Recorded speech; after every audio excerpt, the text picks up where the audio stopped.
Warangal CKM ఆసుపత్రి వైద్యుల నిర్లక్ష్యంతో ఎన్టీఆర్ నగర్ కు చెందిన ఈర్ల వెన్నెల అనారోగ్యం బారిన పడిందని తమ కుటుంబ సభ్యులు ఆరోపించారు. వరంగల్ సీఎం ఆసుపత్రి ముందు బాధిత కుటుంబ సభ్యులు ఆందోళన చేపట్టారు.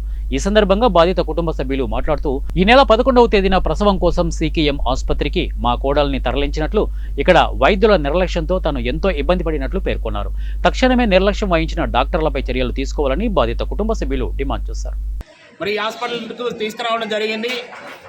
మరి డెలివరీ అయింది, చిన్న ఆపరేషన్ చేసిండ్రు. ఆ చిన్న ఆపరేషన్ చేసిన క్రమంలో ఆ దూది అనే దాన్ని ఆ పట్టి మొత్తం లోపల పెట్టి కుట్లేయడం జరిగింది. ఆ విషయం మాకు తెలియక డిశ్చార్జ్ అయింది కదా మీ ఎంతో సంతోషం కొద్దీ ఇంటికి తీసుకుపోవడం జరిగింది. ఆ రోజు నుంచి వెళ్ళి అమ్మాయికి మూత్రం రాకుండా చాలా ఇబ్బంది పడ్డది.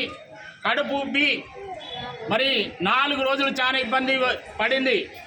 ఆ సమయంలో మనం డాక్టర్లం కాదు, మనకు అర్థం కాక ఏమైందని మేము ఎంతో బాధపడుతున్న సమయంలో ఆ యొక్క మూత్రం పోసే సమయంలో చిన్న దూది లెక్క కనబడ్డది.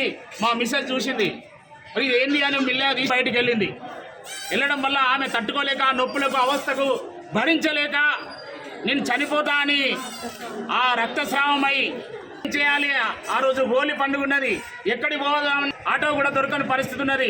ఆ నైట్ అంతా హాస్పిటల్కి తీసుకెళ్దామంటే ఇక్కడికి పోతే నేను చనిపోతా, నన్ను ఇక్కడ తీసుకువెళ్ళకండి, వాళ్ళు నన్ను బాగా ఇబ్బంది పెట్టిళ్ళు. ఆ చేయి బట్టి గుంజుకపోవడం జరిగింది. ఎందుకంటే డాక్టర్లు మనకు